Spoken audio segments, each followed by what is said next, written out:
Өңірде 7-20-25 мемлекеттік бағдарламасымен пәтер алуға ниетті тұрғындар саны артқан. Естеріңізде болса, жолдауда мемлекет басшысы осы бағдарламаның іске асу барысын пысықтап, оны жетілдіре түсуді тапсырған еді. Бүгінде 108 батыс қазақстандық құны 900 миллион теңгені құрайтын ипотекалық несие алып үлгерген. Осы аптаның соңында тағы 216 пәтерлік баспанаға құжат қабылдау басталады.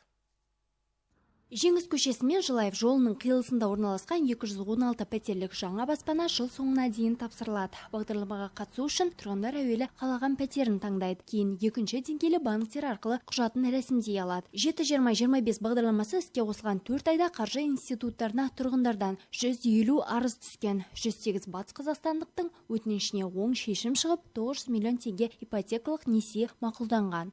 Банктен кредит алушылар қателесіп ойлайды, мысалы 7% басында айтылады, егер де соңынан санап келген кезде 10%, 9% болып кетеді дейді. Жоқ, ондай жоқ. Мына жерде тек қана 7 ма, сол 7-7-тен артық төленбейді. Бүгінгі күні қарқынды жұмыс істеп жатқан ол банк центр кредит банкі, сосын АТФ банкі. Осы екі банкте тез қысқа мерзім 3 күннің ішінде сіздің сауалыңыз, мысалы келіп банкке тапсырсаңыз, осы үйден келіп таңдадым, осы үйді пәтерді алғым келеді, осы банк арқылы деп сіздер арқылы десеңіздер, банк центр кредит 3 күннің ішінде қарап сізге жауабын береді. Бүгінде бірегей бағдарламаға өңір жұртшылығы ерекше қызығушылық танытып отыр. Новый вариантпен тапсырылады енді. Ол енді стяжкасы болады, штукатурка ұстады, сыртқы есігі болады, терезе застекленный болады.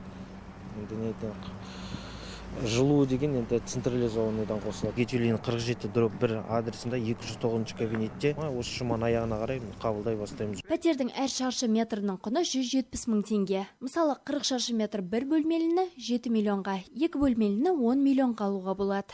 Бір бөлмелі пәтер 40-50 шаршы метр болса, 2 бөлмелі пәтер 65 шаршы метрге дейін, 3 бөлмелі пәтер 80 шаршы метрден жоғары. Асты принциптері 15 миллион теңгеден пәтердің құны аспау керек.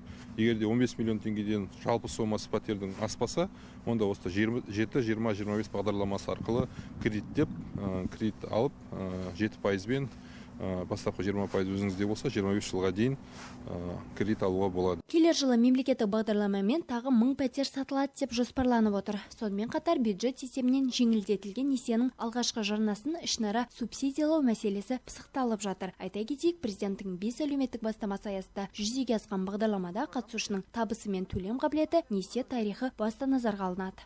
Гүлден Аюпова, Нұрлан Идиров, Айдос Кесимов, Ақжайық арнасы.